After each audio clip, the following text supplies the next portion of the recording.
Ya, alhamdulillah kita sudah memasuki di sesi terakhir Zoom Meeting Grand Manasik 2026 pada kesempatan kali ini. Selanjutnya kita akan bersama-sama menyimak pemaparan materi penutup yang akan disampaikan oleh Ustadz Usep Badruzaman. Semoga apa yang beliau sampaikan dapat menjadi penutup yang penuh keberkahan dan menambah ilmu serta motivasi bagi kita semua. Kepada Ustadz Usep Badruzaman, kami persilahkan.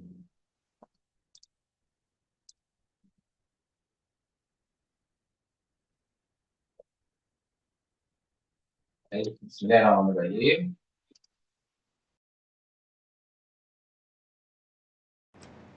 Bismillahirrahmanirrahim. Assalamualaikum.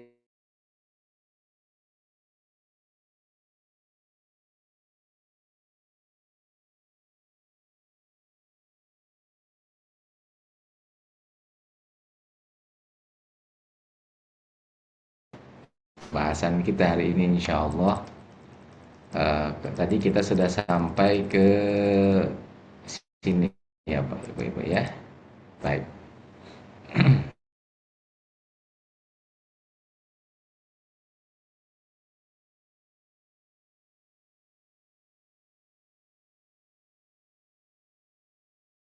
Ibu yang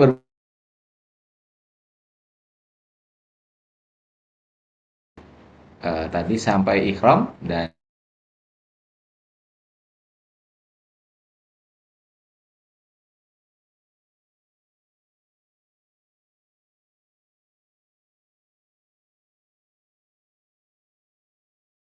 selanjutnya ya setelah ikhram apa setelah ini kita akan bahas tentang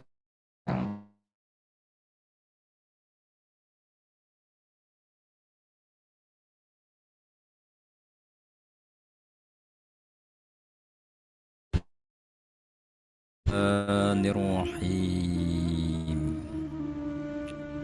Thumma liyaqdu tafathahum wal yufu nuzurahum wal yattawafu bil baitil atiq. Shadaqallahul azim.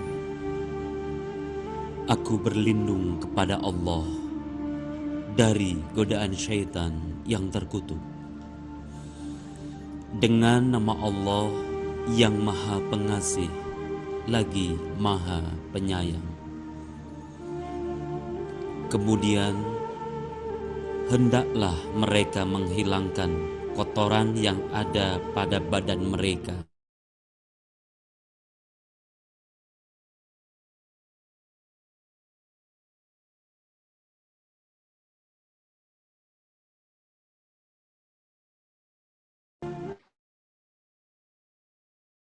Allah dengan segala firman.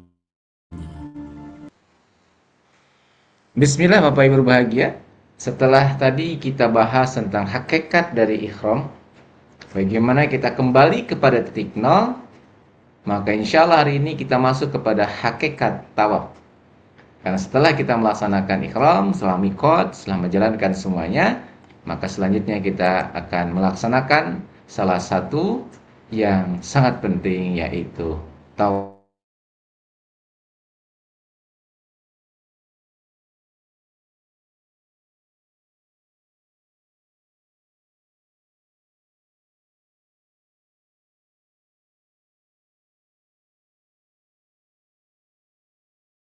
Apa dimensi batin atau hakikat dari tawaf itu, Bapak Ibu? Hakikat dari tawaf itu adalah menyelaraskan gerak tubuh dengan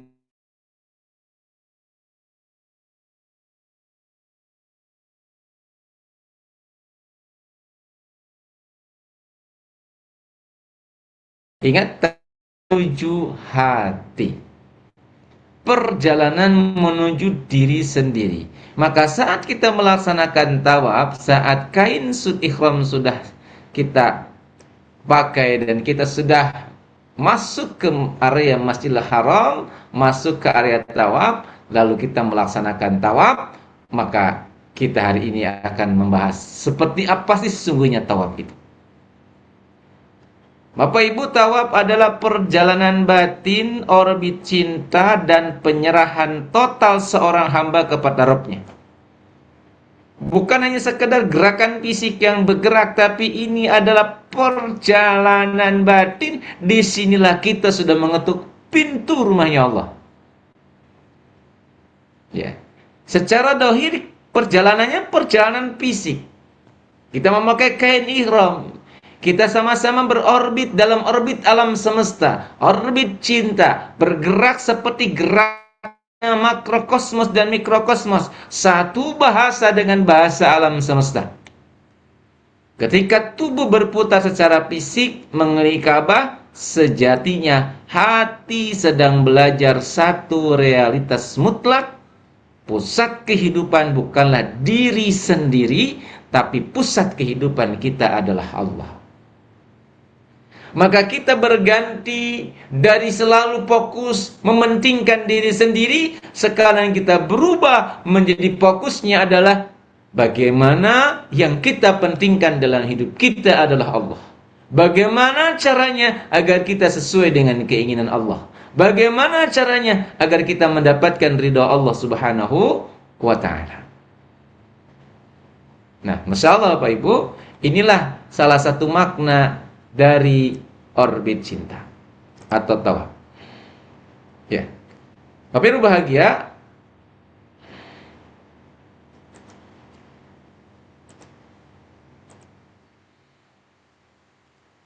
ketika kita sama-sama berusaha Bapak Ibu untuk menjalankan kegiatan kita, yaitu melaksanakan tawaf, maka bismillah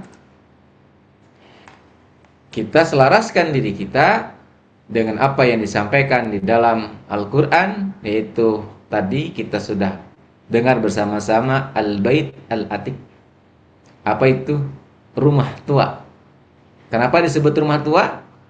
Karena Ka'bah disebut Baitul Atiq, yaitu tempat yang telah ditetapkan sebagai pusat penghambaan sejak awal peradaban manusia. Di surat Al-Hajj 29 dan di surat Al-Baqarah 125 Allah memberikan pada kita informasi. Dan hendaklah mereka melakukan tawaf sekeliling rumah yang tua. Baitul Atiq itu Baitullah. Atau di surat 125 surat Al-Baqarah ayat 125, dan ingatlah ketika kami menjadikan rumah itu Ka'bah tempat berkumpul manusia dan tempat yang aman. Maka Bapak Ibu, Ka'bah ini adalah simbol tauhid. Maka dalam putaran tawaf, jutaan manusia dari berbagai bangsa berlebur menghapus segala hierarki dan kelas sosial dalam satu tujuan tunggal, mengorbit dalam cinta. Kira-kira begitu Bapak Ibu ya. Baik. Tawaf itu juga disebut dengan apa Bapak Ibu? Tawaf itu sering disebut sebagai salat, seperti salat. Ya, hanya saja kalian boleh bicara di dalamnya. Ini hadis riwayat Tirmidzi. Jadi tawaf itu seperti ibadah salat. Maka satu-satunya ibadah yang harus suci itu adalah tawaf ya, kalau kita melaksanakan umroh. Wajib tuh, nggak boleh kita, bahkan kalau misalkan ibu-ibu sedang haid nggak bisa masuk ke area tawaf. Karena memang tawaf itu seperti sholat Bapak Ibu. Ya. Yuk kita lihat bedanya sholat dengan tawaf. Kalau sholat itu keheningan hati. Lebih mungkin kalau di dalam bahasa sekarang adalah meditasi gitu ya. Hening. Yang kita fokuskan adalah keheningan hati. Maka gerakannya itu tumakninah. Apa yang disebut tumakninah? Gerakannya itu betul-betul dinikmati sehingga gerakan ini membuat hening hati kita. Ruku kita dinikmati sehingga hati kita menjadi hening. Sujud kita dinikmati sehingga hati kita menjadi hening. Maka seluruh gerakan dalam sholat itu gerakan hening. Gerakan untuk kita menjadi diam. Maka sholat itu rukunnya namanya tumakninah. Berbeda dengan tawaf. Tawaf itu dinamika tubuh. Tubuh bergerak, berdesak-desakan, ada lari-lari kecilnya. Ya. Namun walaupun bergerak, walaupun jalan, walaupun berlari-lari di beberapa tawaf sunnahnya ya kan, di 1 putaran, 2 putaran, 3 putaran berlari-lari kecil, itu tetap kita diminta khusyuk. Nabi dia penuh khusyuk. Ada kelalaian, setiap langkah adalah zikir sih. Kenapa? Karena tawaf itu sama dengan melaksanakan salat. Karena ketika tawaf sesungguhnya kita sedang bertemu dengan Allah Subhanahu wa ta'ala. Tawaf juga sering dikatakan sebagai manifestasi dari hukum kosmik yang Allah tetapkan, di mana dari partikel terkecil hingga galaksi terbesar, seluruh alam semesta tunduk dalam gerakan melingkar, tunduk patuh dalam satu gerakan yang sama, melingkar berlawanan dengan arah jarum jam. Ya, baik yang mikro, baik yang makrokosmos maupun manusia yang bergerak, ini satu bahasa alam semesta bergerak dengan penuh cinta dari satu ke tempat yang lain dengan gerakannya sama, berlawanan dengan arah jarum jam. Apa pesan ilahinya? Wahai manusia, sebagaimana seluruh ciptaanku berputar dalam ketaatan, maka berputarlah engkau dalam cinta kepadaku. Saya ulangi, berputarlah engkau dalam cinta kepadaku. Dan sebetulnya itulah kita. Duhur ketemu duhur, asar ketemu asar, minggu ketemu minggu, Senin ketemu Senin. Jadi kita ini berputar, mengelilingi satu, yaitu pusat orbit cinta Allah Subhanahu wa ta'ala. Betul ya? Bentar lagi kita ketemu maghrib. Maghrib ketemu maghrib lagi. Dan yang kita kelilingi apa? Salat. Salat apa? Bertemu Allah. Maka sungguhnya makna tawaf itu adalah saat kita bertawaf, kita betul-betul merasakan bahwa sungguhnya kita ini sedang melakukan perjalanan berputar. Dan ciri orang yang mencintai itu biasanya hidupnya berputar. Karena kalau berputar tidak ada ujungnya. Cinta itu tidak ada batasnya. Cinta itu bulat, nggak ada batasnya, muter terus. Ya. Dan itulah hidup kita. Sampai nanti kita meninggal dunia, ya kita akan ketemu maghrib lagi. Kita akan ketemu asar lagi. Kita akan ketemu puasa Ramadan lagi. Rukun Islam 5 ya, syahadat, sholat, zakat, puasa, haji. Kita akan ketemu terus, setiap tahun kita ketemu haji lagi.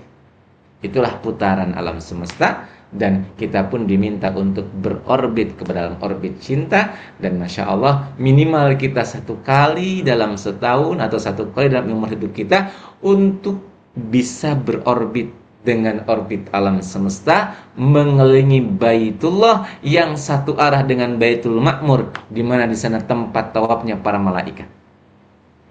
Masya Allah.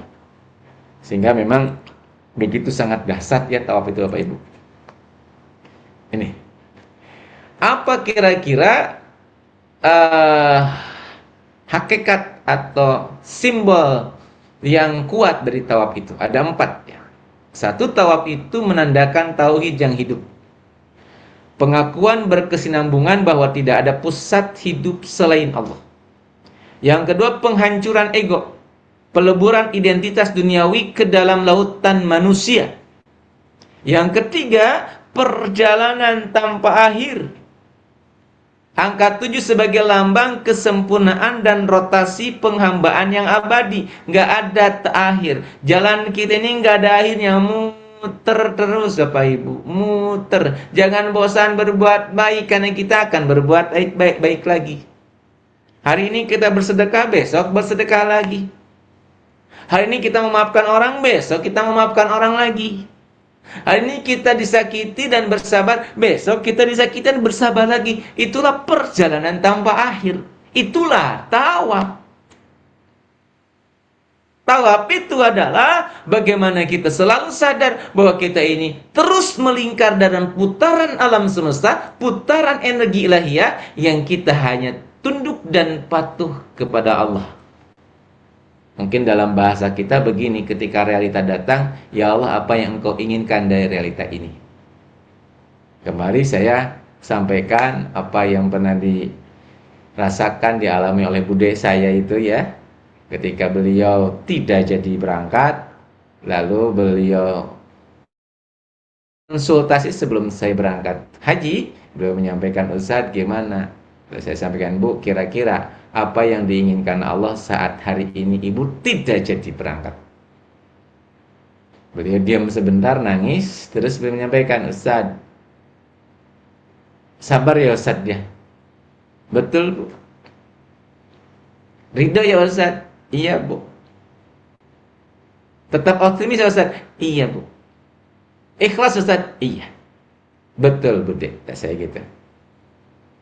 Saya usahakan Ustaz karena berat ini, susah saya untuk menerima ini. Iya, iya Bude, ini manusiawi. Bude sudah bikin sudah bikin selamatan walimatus safar kok nggak jadi karena ternyata kuotanya Bude kebijakannya tidak sesuai. Ya, Bude terima aja dulu. Dan itulah orbit cinta. Orbit cinta itu adalah Allah memberikan realita kepada kita sebuah kejadian, lalu gimana nih kita menyikapinya? Menyikapinya adalah dengan penuh kesadaran kita sikapi sesuai dengan kehendaknya Allah. Saya mau tanya kepada Bapak Ibu semuanya, adakah di antara Bapak Ibu yang pernah libur dan cuti dari yang namanya masalah dan ujian? Ada? Tidak ada. Karena ujian itu orbit cinta. Karena masalah itu orbit cinta. Caranya bagaimana? Ya kalau mengorbit kepada Allah, maka kita selalu mengingat apa sih yang diinginkan oleh Allah. Ketika saya bertemu dengan salah satu jalan tawaf saya berupa ujian. Misalkan sakit, oh sabar. Ya. Misalkan kita dikasih oleh Allah kekurangan, oh ikhtiar. Misalkan kita bertemu dengan sebuah ketidakpastian, oh optimis. Itu adalah orbit cinta. Ini disebut dengan total action. Bagaimana kita menjadikan setiap action, setiap nilai dalam tawaf ini kita lakukan dalam kehidupan kita sehari-hari.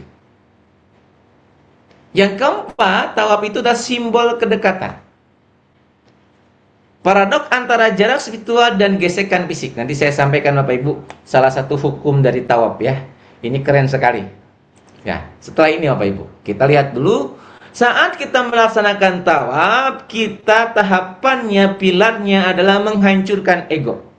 Kita meleburkan identitas duniawi menjadi semata-mata hamba Allah Subhanahu wa taala. Kita berjalan bersama jutaan manusia tanpa satupun keistimewaan. Dalam putaran suci ini seluruh atribut duniawi yang sering kita banggakan, jabatan, tumpukan harta, gelar, kehormatan luluh seketika, dan di sana tidak ada siapapun kecuali Allah saja. Tidak ada yang memimpin dan tidak ada yang ditinggal. Di hadapannya yang tersisa hanyalah satu identitas abadi. Apa? Abdullah, hambanya Allah. Ini yang ke-7. Simbol kesempurnaan dan awal penghambaan baru. 7 putaran bukanlah sebuah angka yang kebetulan. Ia melambangkan titik kesempurnaan. Dan pesan sejati dari tawaf terjadi tepat setelah putaran ke-7 berakhir. Apa? Saat ibadah fisik selesai, rotasi kehidupan nyata kita kembali berputar. Ya. Jadi Bapak Ibu, kita ini baru ke-7 ya. Setelah 7 kita mengelilingi tawaf, mengelilingi Ka'bah, kita dicas energi kita. Saat rotasi ke-7 itu, putaran ke-7 itu selesai, maka saat itu rotasi kehidupan kita yang nyata dimulai kembali, berputar kembali. Itu pesannya. Tawaf menanamkan kesadaran bahwa perjalanan penghambaan sejati tidak akan pernah menemui garis akhir. Gak ada garis akhirnya Bapak Ibu. Tidak mungkin kita ini tidak bertemu dengan masalah. Ya, kita akan selalu bertemu dengan masalah. Namun ini paradoksnya. Nah, ini. Boleh Bapak Ibu baca dulu sebelum saya terangkan ya. Boleh baca dulu bersama-sama. Apa paradok kedekatan? Ujian yang menghebat bersama kemuliaan. Ya, ini. Tawaf menyimpan isyarat fisik yang mendalam tentang perjalanan spiritual manusia. Semakin dekat posisi fisik kita ke Ka'bah, semakin padat dan berat himpitan manusia di sekeliling kita. Itu hukumnya. Lalu bagaimana aplikasinya? Nah, dari hukum kedekatan ilahi, maka memunculkan sebuah konsep seperti ini. Semakin dekat seseorang hamba ditarik menuju Allah. Saya ulangi Bapak Ibu. Semakin dekat seorang hamba ditarik menuju Allah, semakin besar ujian dan gesekan yang ia hadapi. Semakin orang itu ditarik untuk mendekat kepada Allah, semakin besar juga gesekan, ujian, masalah, himpitan yang dihadapinya. Namun, semakin terang benderang pula cahaya kemuliaan yang ia terima. Itulah paradoks dari tawaf. Maka total action dari tawaf apa Bapak Ibu? Kita tidak pernah melawan masalah, kita tidak pernah menolak masalah. Bahkan nasihat dari tawaf itu, terimalah masalah, terimalah ujian. Kenapa? Karena setiap Allah memberikan masalah, pasti telah Allah sertakan kepadanya solusi. Kenapa? Karena di setiap Allah memberikan kepada kita kesulitan, pasti Allah sertakan kepadanya kemudahan. Maka saat kita diberikan oleh Allah masalah, maka total action kita itu adalah menerima masalah itu dengan tangan terbuka. Tidak kita usir. Menerima dengan legowo, dengan hati yang lapang, hati yang luas. Poinnya itu, menerima. Kenapa menerima Bapak Ibu? Kenapa kita harus menerima? Apa yang Allah berikan kepada kita? Karena justru saat kita menerima itulah yahdi qalbah. Hati kita diberikan petunjuk oleh Allah. Ma asoba min musibatin illa biidnillah wa may yu'min billah yahdi qalbah. Apapun musibah yang terjadi kepada kita biidnillah, ini karena izin Allah, dan kalau kita yakin itu izin Allah, yahdi qalbah. Allah berikan petunjuk kepada hati. Ibu, Bapak, masalah itu memang berat. Ujian itu memang berat. Sesuatu yang tidak terduga terjadi pada kita memang berat. Tapi masalahnya bukan pada beratnya masalah, bukan pada beratnya ujian. Masalahnya kita keberatan atau tidak. Karena walaupun ringan, kalau keberatan tetap berat. Tapi walaupun berat, kalau tidak keberatan, ya nggak berat. Esensi dari tawaf itu adalah kita menerima dengan tangan terbuka, kita menerima apapun yang Allah berikan berupa masalah dan ujian yang datang kepada kita ini sebagai total action dari tawaf. Kita sikapi dengan sikap seperti halnya Nabi Musa saat diberikan oleh Allah ujian. Apa? Tenang, damai, yakin, optimis pada Allah, ikhtiar. Tapi poin di sini, poin kita di tawaf ini adalah satu. Poinnya adalah kita betul-betul menerima dan kita siap berorbit dalam orbit cintanya Allah. Jadi ciri orang yang mencintai Allah itu adalah apa? Puas dengan apa yang Allah takdirkan pada kita.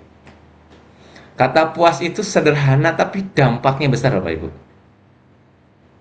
Ya. Puas dengan kahanan. Kahanan itu apa? Keadaan, keayaan. Puas dengan keadaan yang Allah takdirkan pada kita, itulah yang disebut dengan ridho. Dan kalau kita ridho dengan takdir Allah, maka Allah meridhoi kita. Kembali kepada kisahnya Syekh Abdullah itu, yang beliau ridho tidak berangkat karena uang 360 dirhamnya diberikan kepada ibu janda tua yang punya anak 5 tersebut, lalu dia tidak jadi berangkat dan beliau ridho, maka Allah ridhoi beliaulah justru yang hajinya mabrur. Masya Allah. Oke, saya lanjut nggih. Nah, ini paradok tentang kedekatan itu tawaf. Maka yuk Bapak Ibu semuanya, kita sama-sama renungi, ikuti dengan lirih panggilan, sambutan panggilan dari Allah atau jawaban kita dari panggilan Allah. Yuk kita sama-sama bersama-sama Bapak Ibu dengan penuh kedekatan sama Allah, dengan penuh ketulusan, dengan penuh kedamaian. Yuk kita jawab sambutan dari Allah bersama-sama. Boleh sambil bernyanyi Bapak Ibu. Dalam kesendirian, getarkan hati, ungkapkan perasaan kepada Allah. Semoga Allah dengar apa yang hari ini kita sampaikan kepada Allah dengan penuh kehusuan, dengan penuh kekuatan. Silakan Bapak Ibu keluarkan perasaannya sambil sama-sama menyambut panggilan Allah.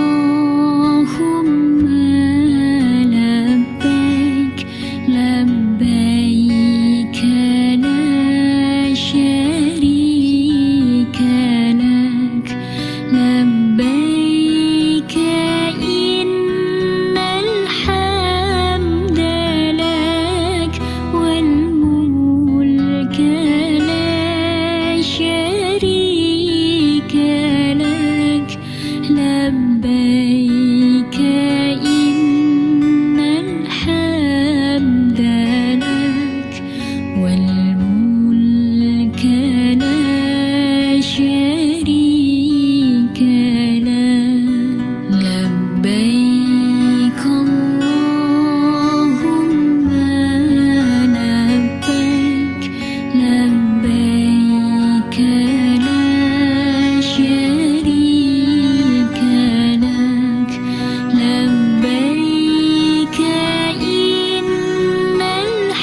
واجعله عمره مقبولا لبيك اللهم لبيك لبيك لا شريك لك لبيك إن الحمد لك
لبيك لا شريك لك لبيك إن الحمد لك والملك لا شريك لك لبيك لبيك إن الحمد لك والملك لا شريك لك.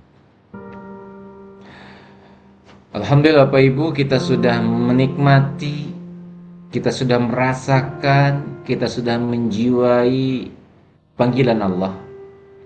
Dan kita telah menyebut panggilan Allah itu dengan sambutan yang untuk Allah.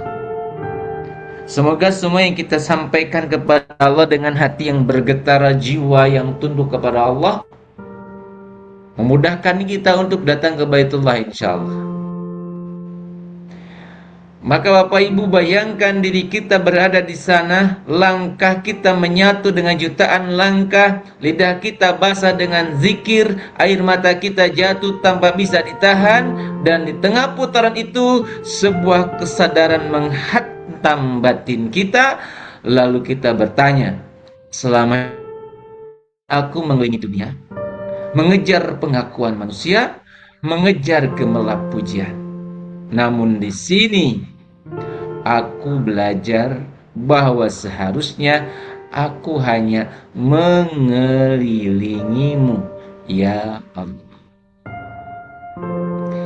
Inilah Bapak Ibu hakikat tawaf. Kembalinya hati yang tersesat ke orbit sejatinya. Tawaf adalah arena latihan tertinggi bagi kehidupan. Ia mengajarkan arah yang benar, ia meluruskan kembali ke titik pusat kita, ia menuntun hati yang tersesat untuk pulang. Siapapun yang benar-benar memahami hakikat tawaf, ia tidak akan lagi menjadikan dunia yang fana ini sebagai pusat gravitasi hidupnya.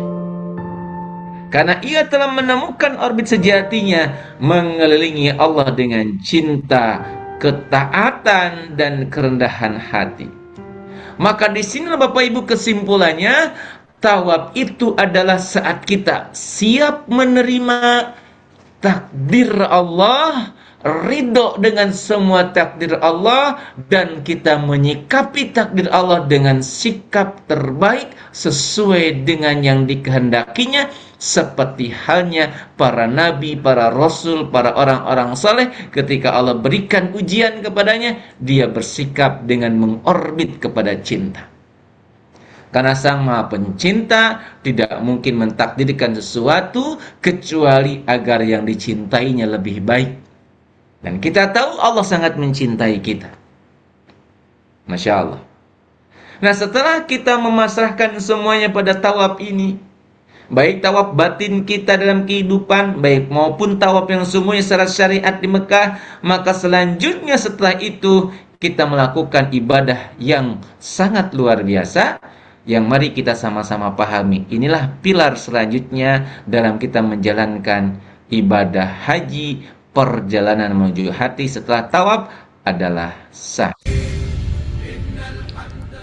أعوذ بالله من الشيطان الرجيم بسم الله الرحمن الرحيم إن الصفا والمروة من شعائر الله فمن حج البيت أو يعتمر فلا جناح عليه أن يطوف بهما ومن تطوع خيرا فإن الله شاكر عليم صدق الله العظيم. Aku berlindung kepada Allah dari godaan syaitan yang terkutuk. Dengan nama Allah yang Maha Pengasih lagi Maha Penyayang. Sesungguhnya Safa dan Marwa adalah sebagian dari syiar Allah. Maka barang siapa yang beribadah haji ke Baitullah atau berumroh, maka tidak ada dosa baginya mengerjakan sa'i antara keduanya. Dan barang siapa yang mengerjakan suatu kebajikan dengan kerelaan hati, maka sesungguhnya Allah Maha mensyukuri kebaikan, lagi Maha mengetahui. Maha benar Allah dengan segala firman-Nya.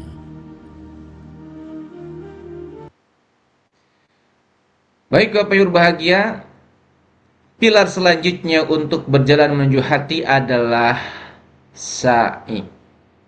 Perjalanan ikhtiar. Sa'i itu bukan lari kecil ya. Sa'i itu maknanya adalah ikhtiar. Dan ini adalah sebuah hal yang sangat dasar. Kita akan bahas secara mendalam tentang hakikat sa'i. Perjalanan cinta, usaha, kepasrahan di antara niat, di antara optimisme, husnudzon pada Allah, dan hasil yang mulia dan membahagiakan. Itulah namanya Safa dan Marwah. Bismillah. Baik Bapak Ibu, kita sama-sama bahas. Kita awali dari sini. Inna Safa wal Marwata min sa'airillah. Sesungguhnya Safa dan Marwah adalah bagian dari syiar Allah. Bapak Ibu yang tercinta, Bapak Ibu tamu-tamu Allah, Bapak Ibu yang dimuliakan Allah, sa'i bukanlah tradisi kosong atau sekedar rutinitas fisik tubuh. Tapi menurut Imam Al-Qurtubi, penyebutan syiar Allah menegaskan bahwa ini adalah jejak batin. Sebuah laku spiritual yang dirancang untuk menghidupkan kembali kesadaran kita akan kehadirannya melampaui batas zaman. Jadi sa'i ini Bapak Ibu adalah jejak batin. Masya Allah, Bapak Ibu, hari ini Allah pilih untuk menemukan, memahami makna ini. Semoga Allah izinkan kita termasuk hamba-hamba Allah yang dikasihinya insya Allah. Mari kita renungi sebuah pergerakan dalam ketidakpastian mutlak. Tentang apa? Tentang kisah seorang hamba Allah, seorang wanita muda memiliki anak yang masih kecil, disimpan di lembah, di padang pasir yang di sana bighairi dijara'in, satu batang ranting saja tidak ada, betul-betul lautan, hamparan, padang pasir kosong, tidak ada tumbuhan. Dia berdiri dengan anaknya sendirian. Suaminya sudah meninggalkannya, tidak ada satupun yang menolongnya. Lalu dia melihat anaknya menangis dan meletakkannya di tempat itu, di tempat yang tidak ada pohon-pohon. Lalu dia bergerak dalam ketidakpastian yang mutlak. Kenapa disebut ketidakpastian yang mutlak? Karena di sana tidak ada sedikit pun tanda-tanda ada air. Padahal waktu itu dia membutuhkan air untuk anaknya. Namun dalam posisi dia betul-betul putus asa yang absolut. Ini Bapak Ibu, keputusasaan yang absolut, artinya betul-betul dia nggak bisa apa-apa. Sudah nggak ada jalan, semuanya tembok, nggak ada pintu. Namun Hajar, Siti Hajar, kekasih Allah ini, yang sangat dicintai Allah ini, memilih untuk tidak menyerah, memilih untuk tidak mengeluh, memilih untuk tidak menyalahkan siapapun, memilih untuk dia tetap bergerak dalam ketidakpastian. Dia memilih untuk ikhtiar dalam ketidakpastian. Dia tidak pernah sedikit pun berpikir menyalahkan suami yang meletakkan dia di tengah padang pasir itu. Seorang wanita yang begitu sangat kuat, luar biasa dahsyatnya ini. Masya Allah, saat dia berada di tempat itu, dia tidak pernah menyalahkan siapa-siapa. Dia hanya yakin bahwa sesungguhnya hadirnya dia di sana karena izin Allah, dan dia memilih untuk bergerak dalam pastian. Ini kali lari sopa marwah bolak-balik, ya, 7 kali bolak-balik menembus jarak. Bukanlah angka kebetulan, ini adalah penegasan visual spiritual bahwa harapan pantang mati. Meskipun hasil sama sekali belum terlihat di pelupuk mata, tapi harapan tidak pernah berhenti. Itulah sa'i. Ibu-ibu yang sedang punya masalah, terima dulu masalahnya, tapi jangan diam, bersa'i, ikhtiar. Kok nggak ada hasil, tetap ikhtiar. Kenapa? Karena ikhtiar itu adalah bagian penegasan cinta kita kepada Allah, yang kita ini husnudzan kepada Allah, ada solusi walaupun tidak kelihatan di mana solusinya. Seperti Hajar yang tidak melihat solusinya di mana.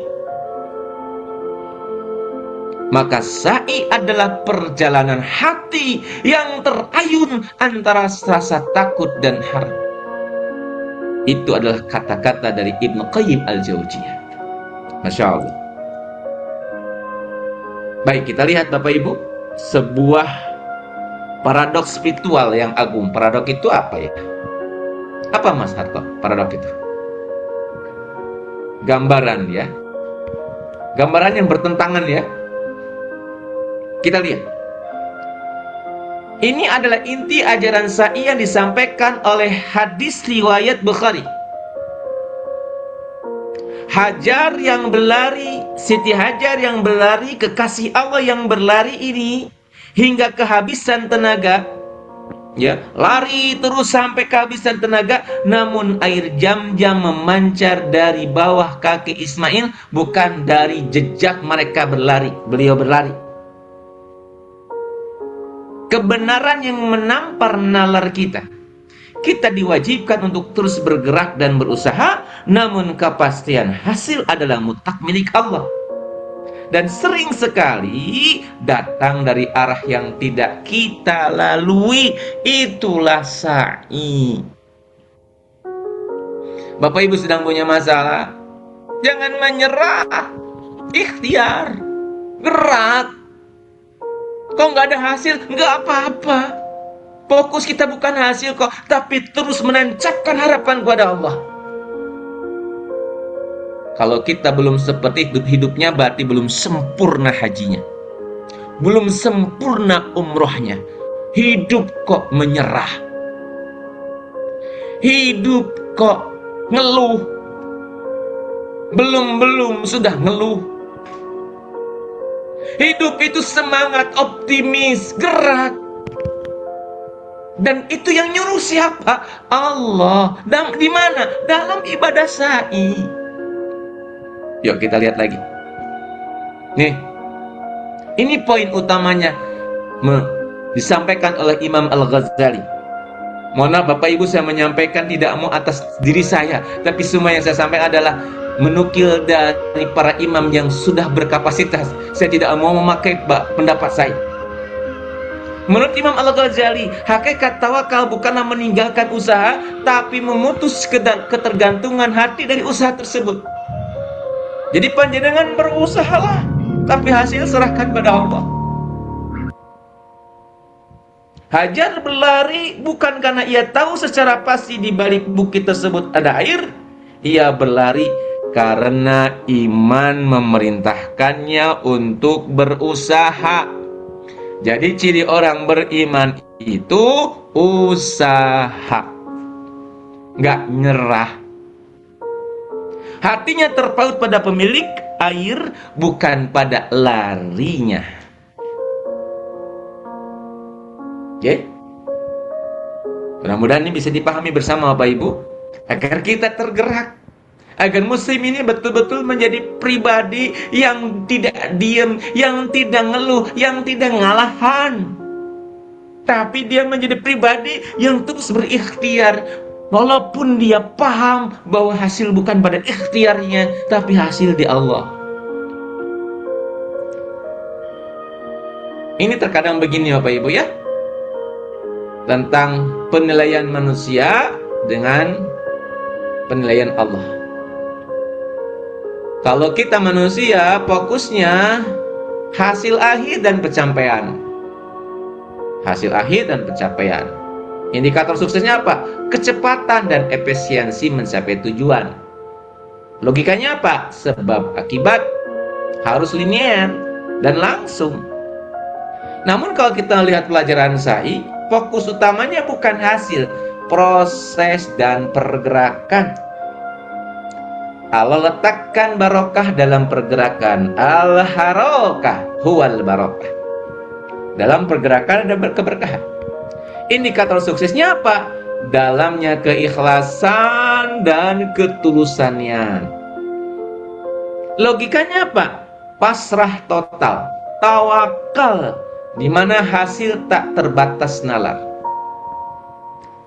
Maka Bapak Ibu, dalam urusan haji kita ini sudah memasrahkan urusan keberangkatan kita, urusan domestik kita, urusan apapun perjalanan itu kepada travel atau kepada Kementerian Kehajian. Kalau yang reguler ya, atau yang Haji Plus itu ke travel.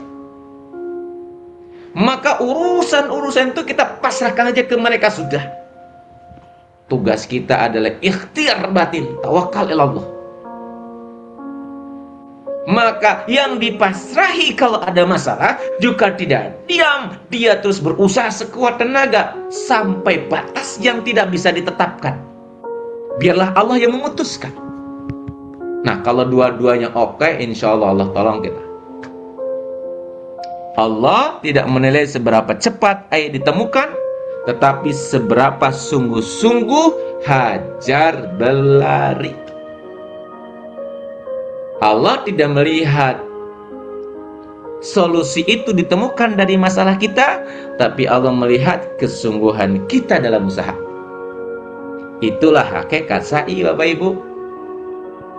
Nah, ini anatomi sa'i ini. Yang pertama ikhtiar, bergerak tanpa ragu. Ya. Kalau kita sudah bersa'i, berarti kita pulang itu total actionnya apa? Gerak tanpa ragu, ikhtiar terus, ya. Yang kedua tawakal, perjalanan hati, kepastian penuh bahwa Allah Maha melihat setiap tetes keringat kita. Gak apa-apa, yang penting gerak aja. Nah, yang ketiga yang paling penting, cinta. Kenapa Hajar bergerak? Karena cinta kepada anaknya. Kenapa Hajar bergerak? Karena cinta kepada pemilik anak, gitu Allah. Maka kita sebagai bapak, ini bapak-bapak nih, ayo usaha Pak, karena cinta kepada istri dan kepada anak, betul? Dan juga kita cinta kepada yang menciptakan istri dan anak dan menitipkan pada kita. Ayo kita bergerak. Ini anatominya ya, ikhtiar, tawakal dan cinta. Ini lihat Bapak Ibu, saking dahsyatnya ketawakalan, kepasrahan, penerimaan Siti Hajar, ya, kepada Allah atas takdir yang begitu berat untuknya, maka Allah abadikan. Ya, Allah tidak hanya menyelamatkan nyawa Hajar dan Ismail pada hari itu, namun Allah mengangkat dan mengabadikan langkah kaki panik seorang ibu menjadi ibadah wajib bagi miliaran manusia hingga akhir zaman. Ini bekal apa Bu? Bekal tawakal, bekal sabar, bekal husnudon. Tujuannya adalah menghidupkan kenangan orang-orang saleh agar hati manusia ikut hidup dengan keimanan mereka. Itu menurut Imam Nawawi. Masya Allah. Ya. Baik. Lalu bagaimana total actionnya Bapak Ibu? Setiap hari kita ini sa'i. Ya. Ini masa lalu kita nih. Sekarang hari ini seperti ini. Realitasnya kita semua sedang melakukan sa'i setiap hari. Kita berlari mencari rezeki yang halal, mencari jalan keluar dari masalah pelik, mencari pertolongan medis untuk yang tercinta, mencari makna hidup, dan seringkali kita merasa luar biasa lelah tanpa melihat setetes hasil. Udah lelah kongres. Terus kan orang bersa'i tetap dia menjalankan apa-apa, jalan terus, ikhtiar terus, gas terus ya. Kenapa? Pada akhirnya ini ya, ketika mau dengarkan apa Ibu? Ketika Anda merasa lelah berjuang, ketika Anda merasa ingin menyerah dan berhenti berlari, ketika hasil dari usaha keras Anda tak kunjung menampakkan wujudnya, sadarilah Anda tidak sedang gagal, Anda hanya sedang berada persis di tengah-tengah sopa dan marwa kehidupan Anda. Pada akhirnya, sa'i bukanlah sekedar tentang langkah kaki yang menapak di bumi. Ia adalah air mata yang disembunyikan di tengah malam. Ia adalah harapan yang dipeluk teramat erat saat dunia berkata tidak mungkin. Dan ia adalah doa yang tidak terucap. Inilah bisikan jam-jam, bisikan lembut air jam-jam pada kita. Pesan terdalam dari sa'i bergema untuk kita hari ini. Tolong dengarkan Bapak Ibu dengan hati yang jernih. Tolong dengarkan wahai saudaraku yang sedang punya masalah berat. Tolong dengarkan wahai saudaraku yang hari ini sedang punya beban. Tolong dengarkan wahai saudaraku yang hari ini sedang berusaha kok nggak kunjung selesai berhasil. Tolong dengarkan ini. Teruslah berlari, teruslah melangkah, karena pertolongan Allah bisa memancar dengan deras dari arah yang tidak pernah sanggup diprediksi oleh nalar kita. Teruslah berlari, teruslah melangkah. Itulah sa'i. Mangga Bapak Ibu, kita sama-sama berdoa di penutup sa'i ini. Silakan bayangkan semua masalah yang sedang kita hadapi. Silakan semuanya bayangkan semua ujian yang sedang kita hadapi. Silakan berdoa pada Allah dan sampaikan, ya Allah, hamba ridho dan hamba tidak akan pernah berhenti ikhtiar, karena hamba husnudon kepada Engkau. Engkau pasti memberikan terbaik untuk hamba. Baik Bapak Ibu, mari kita sama-sama berdoa. Bisa jadi mungkin ini adalah jawaban dari Allah atas masalah kita. Ya, berdoa bersama-sama.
Amin ya Allah ya Rabbal Alamin. Bapak Ibu tetaplah berlari sama seperti Hajar. Kenapa? Pertolongan Allah selalu jauh lebih dekat daripada yang kita kira. Saya ulangi Bapak Ibu, tetaplah berlari sama seperti Hajar. Kenapa? Karena pertolongan Allah selalu jauh lebih dekat daripada yang kita kira. Itulah yang disebut dengan total action syai. Kita terus berlari tanpa henti insya Allah. Baik, kita lanjut Bapak Ibu kepada hal yang sangat luar biasa yang kita tunggu-tunggu. Setelah kita melaksanakan tawaf dan syai tahallul selesai, maka umroh tamattu kita selesai dan kita menunggu sampai yang kita tentukan itu datang, yaitu 8 Zulhijjah. Dan hari ini kita akan masuk kepada pilar selanjutnya dalam perjalanan menuju hati, yaitu Arafah.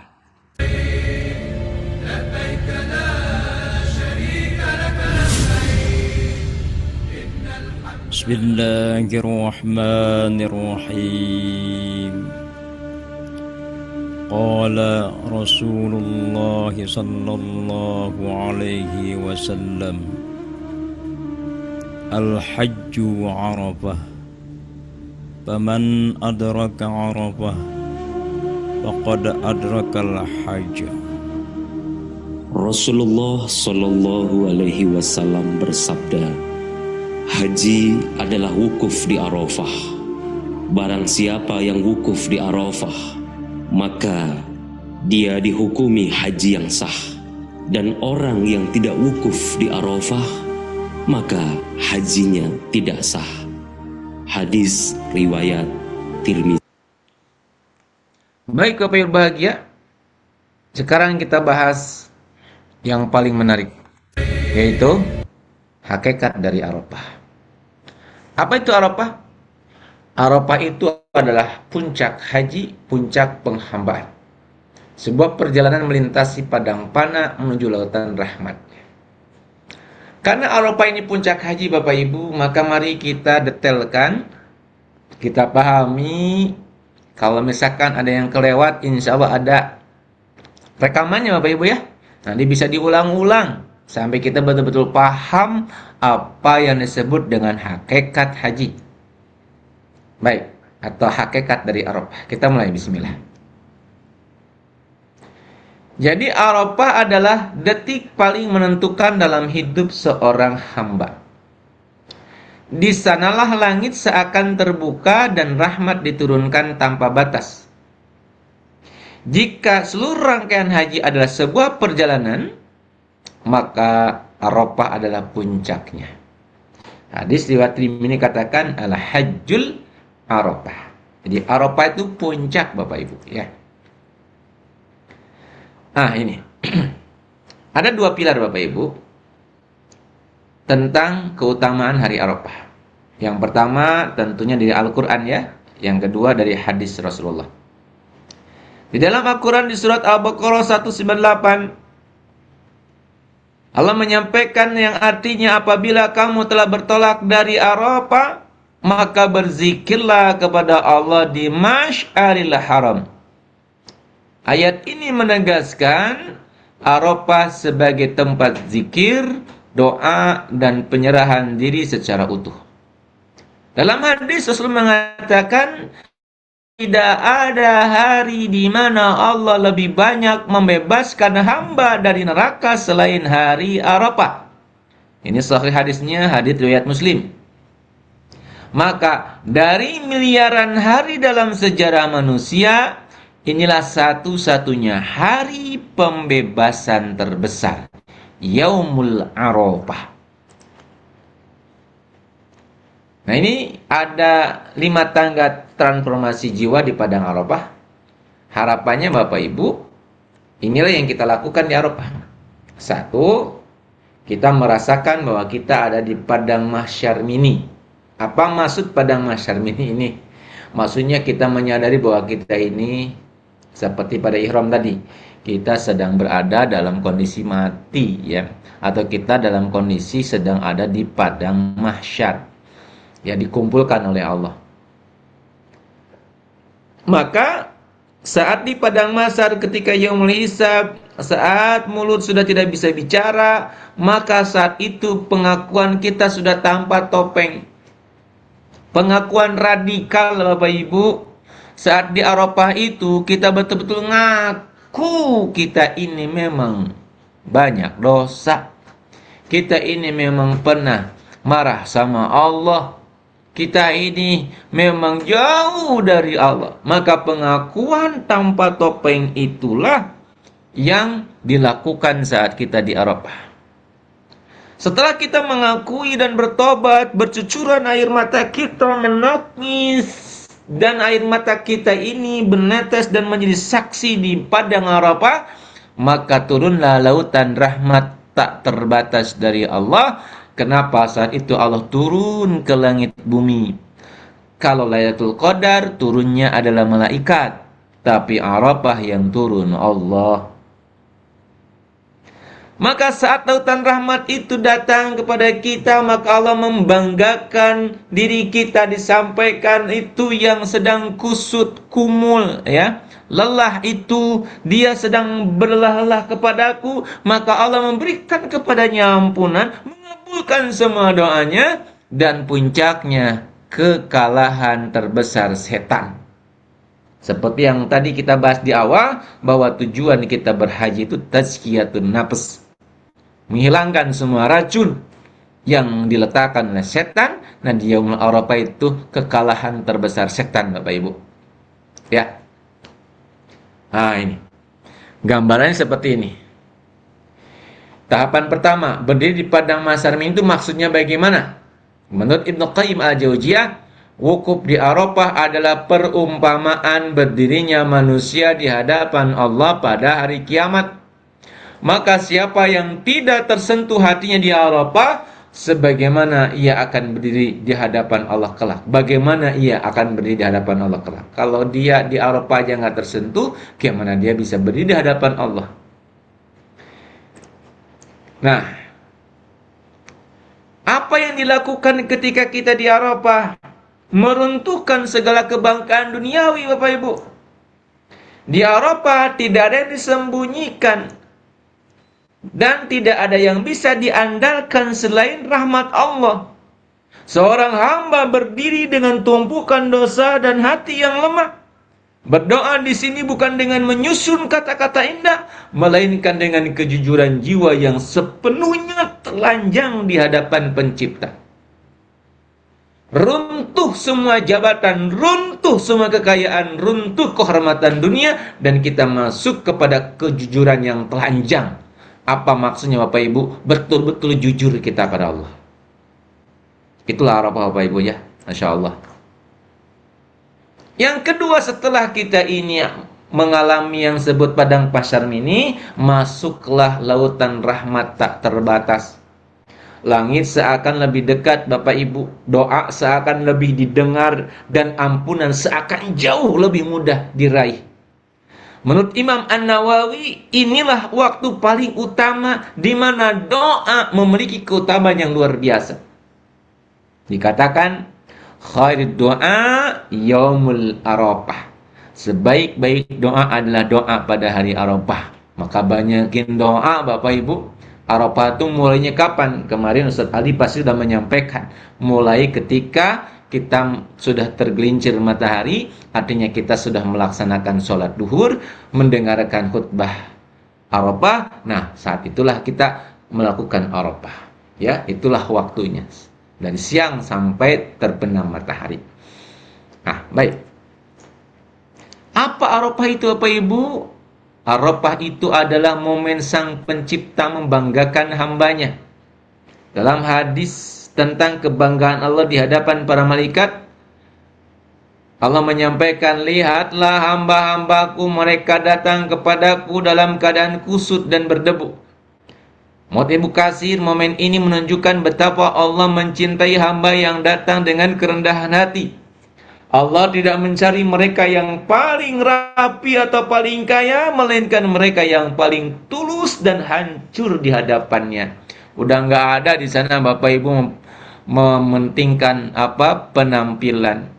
Kita sudah fokusnya cuma satu, masuk menampilkan penampilan hati yang tulus pada Allah. Insya Allah. Nah, disebut juga tadi ya di dalam tahapannya bahwa pertarungan terakhir dan kekalahan terbesar setan.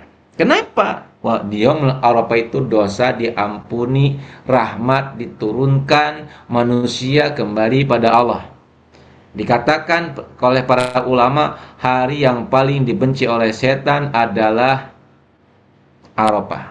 Dalam riwayat disebutkan bahwa setan tidak pernah terlihat lebih lama, lebih hina, tidak pernah terlihat lebih hina, kecil dan marah selain pada hari Arafah, karena menyaksikan hancurnya seluruh tipu daya mereka dan luasnya ampunan Allah.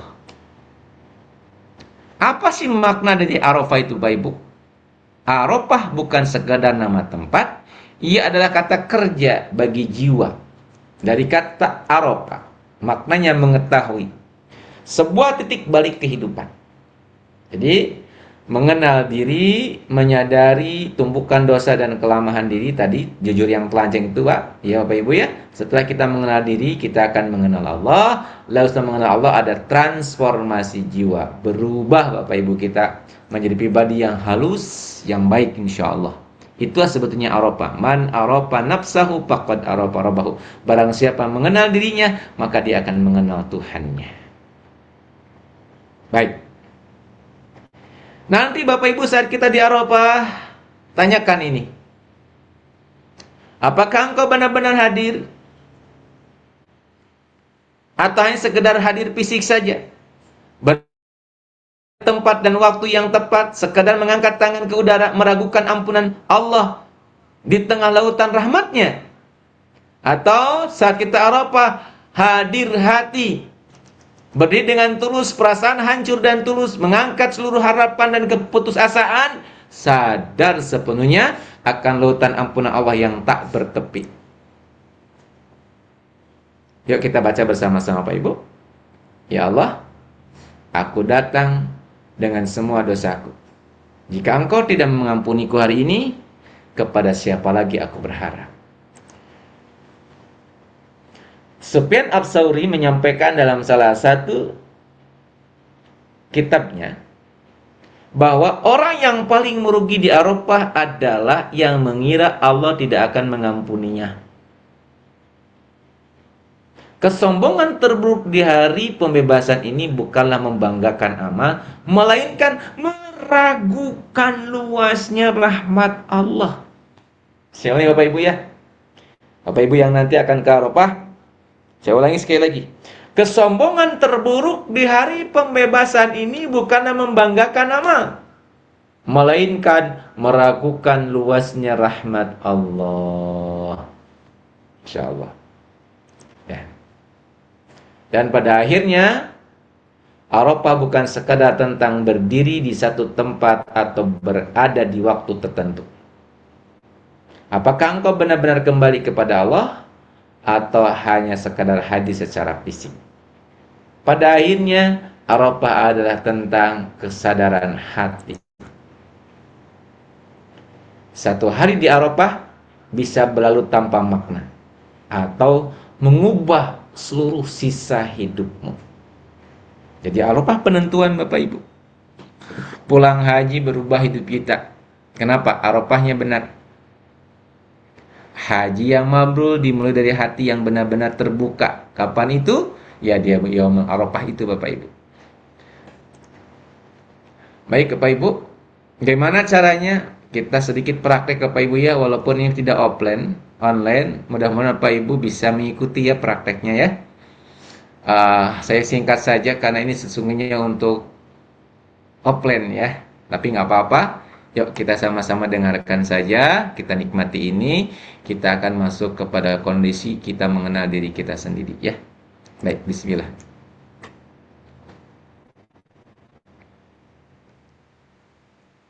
سأقبل يا خالقي من جديد كما أنت مني إلهي تريد وأرجو إذا أنت تقبل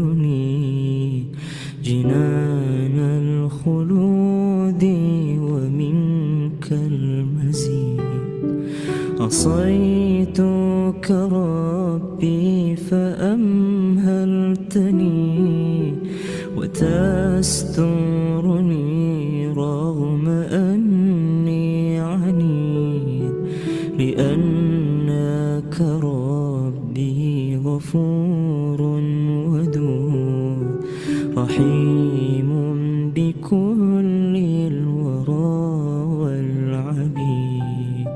أتيتك يا خالقي باكيا ودمع الأسى كل حين يزيد، فقد قلت في الآي لا تقنطوا وإن تعف عني فذا يوم عيد، وإن تعف عني فذا يوم عيد. أقبل يا خالقي من جديد كما أنت مني إلهي تريد، وأرجو إذا أنت تقبلني جنان الخلود ومنك المزيد. عصيتك ربي فأمهلتني وتسترني رغم أني عنيد، لأنك ربي غفور ودود رحيم بكل الورى والعبيد. أتيتك يا خالقي باكيا ودمع الأسى كل حين يزيد، فقد قلت في الآي لا تقنطوا وإن تعف عني فذا يوم عيد، وإن تعف عني فذا يوم عيد.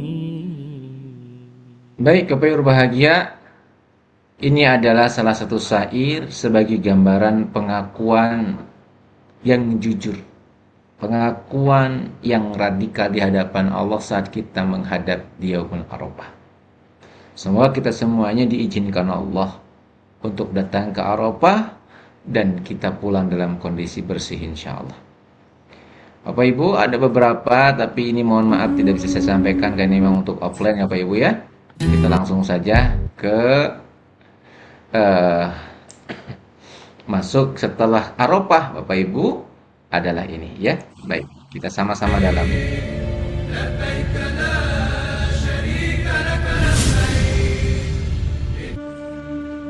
أعوذ بالله من الشيطان الرجيم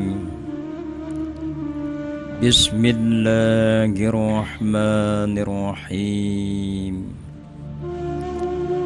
فإذا أفضتم من عرفات فاذكروا الله عند المشعر الحرام صدق الله العظيم. Aku berlindung kepada Allah dari godaan setan yang terkutuk. Dengan nama Allah yang Maha Pengasih lagi Maha Penyayang. Maka apabila kamu telah bertolak dari Arafah, berzikirlah kepada Allah di Masy'aril Haram. Bapak Ibu, Al-Baqarah 198 memberikan kepada kita sebuah penjelasan setelah kita melaksanakan pengakuan dengan jujur, mendapatkan limpahan rahmat, berdoa kepada Allah, meneteskan air mata di sana.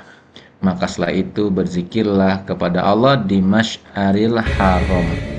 Apa itu Masy'aril Haram Bapak Ibu?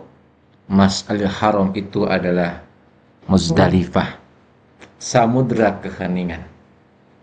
Disinilah kita akan menemukan hakikat diri di bawah atap langit. Bukan atap hotel, tapi atap langit, Bapak Ibu. Ini peta perjalanannya ya. Lautan air mata, pengakuan dan doa. Muzdalifah adalah samudra keheningan, jeda sekaligus peneguhan. Lalu terakhir kita ke Mina, medan perjuangan. Muzdalifah bukan sekadar persinggahan, ia adalah transisi wajib tanpa jeda.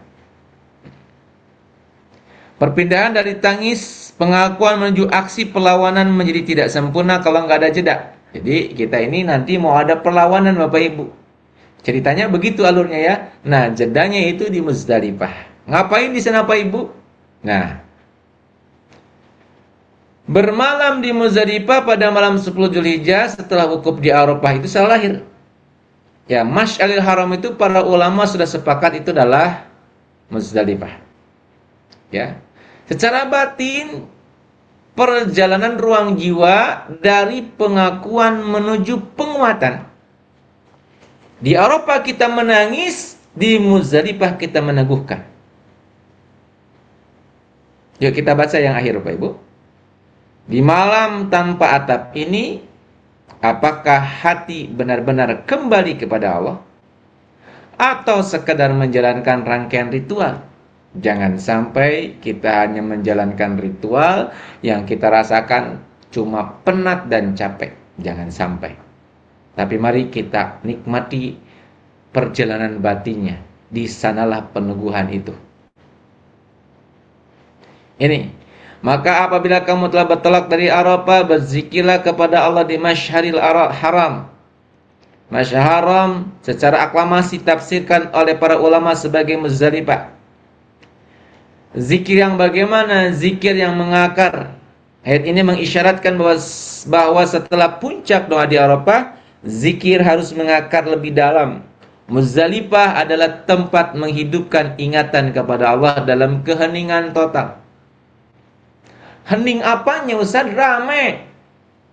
Banyak orang. Hening itu adalah jiwanya, hatinya. Seperti saya sampaikan pada akhirnya, seramai apapun di sana, yang kita rasakan cuma satu, kita dan Allah saja. Ini Bapak Ibu. Saat kita sudah melaksanakan Arafah, maka kita menjamak sholat maghrib dan isya. Kenapa? Fokus menciptakan ketenangan pikuk logistik. Ya, malamnya apa? Ketika kita di Muzdalifah, menghidupkan malam dengan zikir dan tidur sejenak. Apa maknanya? Ibadah bukan sekadar menghabiskan tenaga, melainkan menemukan keseimbangan. Fajar, kita sholat subuh di awal waktu, berdoa panjang hingga ufuk yang terang. Nah, sunnah Nabi menunjukkan Muzdalifah adalah malam kontemplasi murni, bukan malam seremonial. Jadi Bapak Ibu di sana kontemplasi, ya, merenung, begitu ya. Dan nggak apa-apa istirahat tidur, nggak apa-apa gitu. Nah, para ulama memberikan sebuah pembahasan seperti ini.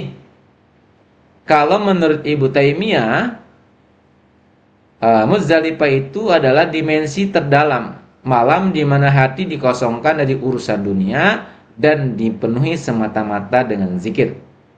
Ibnu Qudamah menyampaikan bentuk dari ittiba, mengikuti jejak Nabi. Meninggalkannya tanpa ujur syar'i akan mengurangi kesempurnaan haji. Imam Nawawi dalam dimensi fikih dan hati berstatus ini wajib ini. Ini adalah tempat berkumpulnya 3 elemen, zikir, doa, dan ketundukan mutlak setelah wukuf. Ya. Nah, ini 4 dimensi batin Muzdalifah. Yang pertama apa? Kesetaraan total. Yang kedua, kehampaan dunia. Yang ketiga, persiapan melawan setan. Dan keempat, transisi rohani. Apa kesetaraan total? Bayangkan Bapak Ibu, jutaan manusia berhimpun di hamparan tanah yang sama. Tanggalkan identitas. Di sini tidak ada perbedaan status, jabatan, atau kekayaan duniawi. Semua manusia sejajar, tidak ada yang lebih tinggi di hadapan Allah kecuali ketakwaannya. Mereka sama. Apa yang disebut dengan kehampaan dunia? Langit menjadi atap, bumi menjadi alas. Tidak ada hotel, tidak ada fasilitas mewah untuk berlindung. Hanya manusia, tanah, dan kebesaran langit. Apa maksudnya? Inilah asalmu dan kepadaku engkau kembali, kata Allah. Manusia dikembalikan secara paksa pada fitrah aslinya. Makhluk yang lemah, kecil, dan bergantung mutlak pada pertolongan Rabb-Nya. Itu kehampaan dunia. Lalu apa persiapan melawan setan? Realitas fisik apa? Merunduk dalam gelap. Ngapain? Mengumpulkan batu-batu kecil yang akan digunakan untuk melempar jumroh di Mina besok hari. Hakikatnya apa? Ini bukan sekedar memungut batu. Ini adalah proses mengumpulkan tekad, memadatkan peluru spiritual, dan membangun kesiagaan tempur untuk melawan hawa nafsu dan godaan iblis di masa depan. Karena kita paham proses tadzkiyatun nafs yang tadi kita bahas ketika pagi hari itu, diantaranya adalah melawan setan. Di sini waktunya, yaitu saat kita berada di Muzdalifah, mempersiapkannya. Apa yang disebut dengan transisi rohani? Perjalanan batin dari tangisan penyesalan menuju perubahan yang nyata. Total action. Ngapain? Karena setelah nanti di Mina, Muzdalifah memastikan bahwa ledakan emosi dan air mata di Arafah tidak menguap begitu saja ditiup angin, melainkan dipadatkan menjadi komitmen aksi nyata di Mina, atau bahasa lainnya total action. Itu bahasa Sundanya. Nah, ini hakikat mabit. Apa? Janji di kesunyian. Mabit di Muzdalifah adalah malam pengakuan janji agung kepada Allah. Setelah mengakui segala dosa dan kelemahan di Arafah, di malam inilah seorang hamba berbisik, "Ya Allah, aku menyesal. Aku siap berubah, ya Allah." Itulah janji suci di Muzdalifah. Itulah janji suci dalam keheningan. Itulah janji suci ketika kita beralaskan langit, beralaskan tanah. Ya Allah, aku tidak hanya menyesal, aku siap berubah.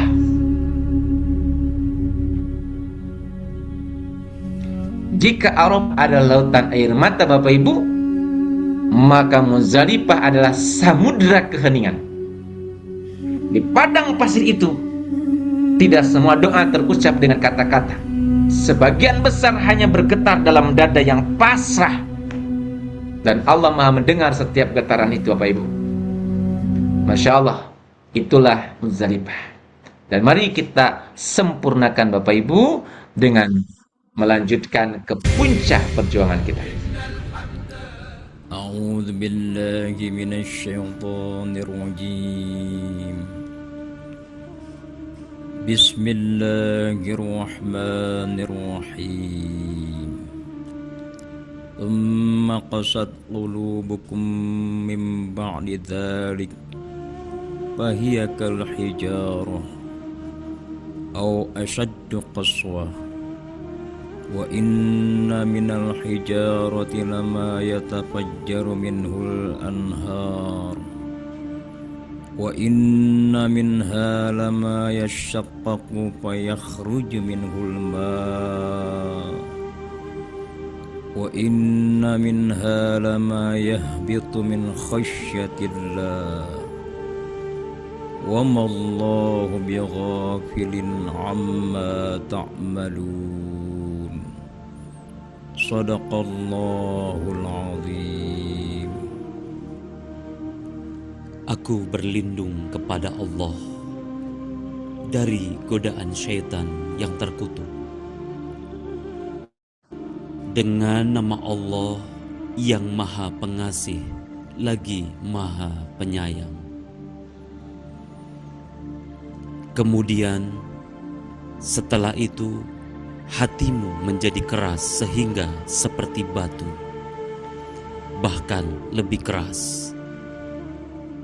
Padahal dari batu-batu itu pasti ada sungai-sungai yang airnya memancar daripadanya. Ada pula yang terbelah, lalu keluarlah mata air darinya. Dan ada pula yang meluncur jatuh karena takut kepada Allah. Dan Allah tidaklah lengah terhadap apa yang kamu kerjakan. Maha benar Allah dengan segala firman-Nya. Bapak Ibu, setelah kita melaksanakan mabit, kita akan bertolak ke Minah untuk melaksanakan total action, yaitu kita mengalahkan setan, mengalahkan diri pribadi. Kenapa batu? Karena Allah sudah sampaikan, hati kita ini kal hijarah, bahkan lebih keras dari batu. Maka kita bawa 7 batu itu hakikatnya adalah 7 keburukan kita yang kita bawa. 7 kebiasaan jelek kita yang kita bawa. 7 perbuatan yang meracuni hati kita yang kita bawa, yang akan kita lemparkan di Jumroh Aqobah itu. Maka apa sungguhnya hakikat dari melempar Jumroh Aqobah, Bapak Ibu? Bukan sekadar batu, melainkan pembebasan jiwa. Ini, tanggal 10 ada 7 batu. Tanggal 10 ada berapa, Bu? Bapak Ibu, 7 batu. Jumrah Aqobah adalah jumrah terbesar yang menjadi pusat perhatian pada tanggal 10 Zulhijjah. Ibadah ini melibatkan 7 batu kecil yang dibawa dari Muzdalifah. Secara kasat mata, ia adalah kerikil yang dilemparkan ke arah sebuah pilar batu.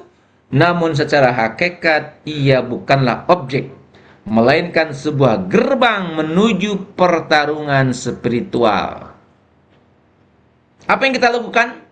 Membidik musuh abadi. Surat Fatir ayat 6 sampaikan, a'udzubillahi minasyaitonirrajim, sesungguhnya adalah musuh bagimu. Pilar jumroh adalah representasi fisik dari musuh abadi yang tidak terlihat. Kisah Nabi Ibrahim yang digoda saat hendak melaksanakan perintah Allah menjadi pondasi spiritual murni dari ritual ini. Pilar tersebut mewakili setan dan hawa nafsu yang terus menggerogoti hati manusia. Maka Bapak Ibu, Jumroh Aqobah itu cetak biru sunnah Rasulullah. Kita menghilangkan emosi liar, pelampiasan amarah, dengan ketenangan dan kesadaran. Jadi mohon maaf, melempar jumroh itu jangan dengan amarah. Kita melempar dengan amarah, itu tidak boleh. Melempar jumroh itu dengan tenang dan kesadaran. Ya, Rasulullah SAW memerintahkan untuk melempar dengan 7 batu kecil, satu persatu diiringi takbir dan dilakukan dengan ketenangan. Bismillahi Allahu Akbar, lempar. Bukan Bismillah Allahu Akbar, Allahu Akbar dengan marah, bukan. Tapi dengan tenang. Ya, maka Rasul mengatakan, ambillah dariku manaksik kalian. Artinya, contoh Rasulullah dalam melempar jumroh itu, karena ini sedang peperangan. Kalau peperangan dengan emosi, kita yang kalah. Tenang dan sadar. Ibadah ini bukan luapan emosi yang buta.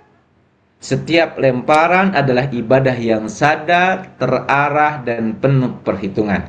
Bismillahi Allahu Akbar, kita lempar kebiasaan buruk kita yang menghancurkan kita. Allahu Akbar dengan izin Allah. Yang kedua, Bismillahi Allahu Akbar, kita lempar yang kedua, keburukan kedua yang menghancurkan kita. Allahu Akbar. Sampai ke-7 Bapak Ibu. Dan seharusnya setelah itu kita akan mendapatkan kenyamanan. Yuk kita lihat bagaimana Imam Al-Ghazali menyampaikan tentang lempar jumroh Aqobah. Beliau menyampaikan menghancurkan dominasi godaan. ketahuilah bahwa engkau tidak sedang melempar batu kepada tiang, tetapi engkau sedang melempar wajah setan dan mematahkan punggungnya dalam dirimu. Menurut Ibnu Qayyim, iman yang mewujud dalam tindakan. Ini adalah simbol memusuhi setan secara nyata setelah sebelumnya hanya diakui dengan lisan. Iman berubah dari konsep menjadi aksi nyata. Bagaimana menurut Ibnu Taimiyah? Beliau mengatakan ketaatan total ubudiyah. Ritual ini adalah ittiba murni manusia tunduk bukan karena akalnya paham sepenuhnya, melainkan karena jiwanya percaya sepenuhnya kepada Sang Maha Pencipta. Intinya semuanya kita ini melempar jumrohnya tenang dan penuh kesadaran, ya. Baik. Bapak Ibu, ada medan perang yang tak kasat mata. Bayangkan momen itu. Jutaan manusia berdiri batu di tangan menghadap satu arah. Setiap lemparan bukan sekedar rentetan gerakan fisik, melainkan sebuah deklarasi perang serentak. Pertempuran ganda. Pertempuran apa Bapak Ibu? Eksternal dan internal. Perlawanan eksternal, setiap batu adalah kalimat tegas tanpa suara yang dilemparkan kepada setan. Tegas tanpa suara. Aku tidak akan mengikuti bisikanmu. Itu secara eksternal, ya. Secara internal, perang melawan diri sendiri. Setan terbesar seringkali bukan berada di luar, melainkan bersemayam di dalam dada. Saat melempar, hakikatnya kita melempar kesombongan ego kita, kemalasan jiwa kita, dan dosa-dosa yang terus berulang kita lempar. Bismillahirrahmanirrahim. Lalu Bapak Ibu, refleks keberanian tauhid. Jadi keberanian tauhid. Jadi meladani warisan ketegasan Nabi Ibrahim. Ketika beliau digoda oleh setan untuk membatalkan perintah Allah, beliau tidak membuka ruang dialog. Beliau tidak menunda, beliau langsung melawan. Jumroh adalah warisan keberanian tauhid, sebuah penolakan mutlak dan tanpa kompromi terhadap godaan. Ini haji adalah sebuah eskalasi komitmen. Jumroh di mana adalah puncak eksekusi dari janji yang dibuat sebelumnya. Arafah pas pengakuan, ya Allah ampuni aku. Muzdalifah pas niat aku ingin berubah. Dan Mina adalah total action. Aku benar-benar meninggalkan dosa itu. Ya Pak Ibu. Dan inilah kita harus pahami, kesalahan terbesar yang sering terjadi adalah mengira ini hanya simbol kosong atau menjadikan sebagai rutinitas fisik tanpa ruh. Jumroh dirancang untuk menjadi jembatan antara simbolisme dan transformasi nyata. Ia harus menciptakan gelombang perubahan di dunia nyata, Bapak Ibu. Yuk, kita baca bersama-sama sebagai penutup pertemuan kita. Jika setelah melempar jumroh, kita pulang dan masih tunduk pada dosa yang sama, maka sejatinya batu itu tidak pernah benar-benar dilemparkan oleh kita. Setiap kalimat Allahu Akbar yang mengiringi jatuhnya kerikil bukan sekadar pengakuan lisan bahwa Allah Maha Besar. Ia adalah sebuah sumpah yang mengikat jiwa. Tidak ada yang lebih besar dari ketaatanku kepadanya. Maka momen sunyi tengah keramaian itu terjadi lagi. Jumat Aqobah adalah paradok yang indah, sebuah keheningan pribadi di tengah lautan manusia. Ketika tangan melempar kerikil ke arah tiang, seharusnya pada detik yang sama hati melempar belenggu yang selama ini mengikat jiwa. Bebas, bersih, dan kembali sepenuhnya kepada Allah Subhanahu wa Ta'ala. Inilah tempat di mana kita akan melempar jumroh insya Allah. Semoga Allah ridha Bapak Ibu, dan insya Allah setelah ini kita melaksanakan tahallul. Mudah-mudahan petunjuk ini barokah untuk kita semua Bapak Ibu. Semoga Allah ridho pada kita semuanya. Memang ada yang belum kita sampaikan Bapak Ibu, yaitu napar awal, napar sani, tawaf cipado dan tawaf wada. Namun insya Allah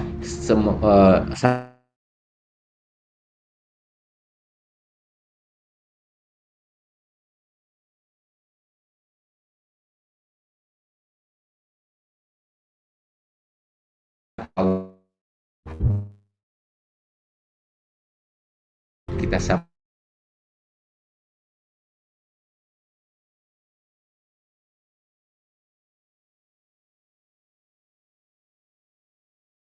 kembalikan kepada Mas Harto. Assalamualaikum warahmatullahi wabarakatuh. Waalaikumsalam warahmatullahi wabarakatuh. Kita Pemaparan yang sangat luar biasa sekali Ustadz kita bersama. Barzani. Saya mendengarkan dari awal hingga akhir juga arti itu ya.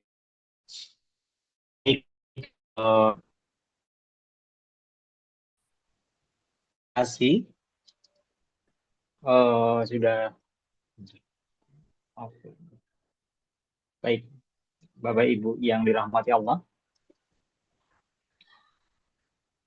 Pada sesi Grand Manasik Haji 2026 saat ini sudah memasuki masa akhir dan sudah dipaparkan oleh kedua ustadz kita dan hingga kini insya Allah ini adalah pelajaran kita untuk mengerti tentang haji. Baik Bapak Ibu, saya mohon pamit apabila ada salah kata atau tutur kata yang kurang berkenan, mohon dimaafkan. Dan semoga kita bisa bertemu lagi dalam acara yang sama insya Allah. Dan Manasik Haji 2026 dari Akademi Haji Indonesia. Terima kasih Bapak Ibu. Wassalamualaikum warahmatullahi wabarakatuh. Waalaikumsalam. Waalaikumsalam warahmatullahi wabarakatuh.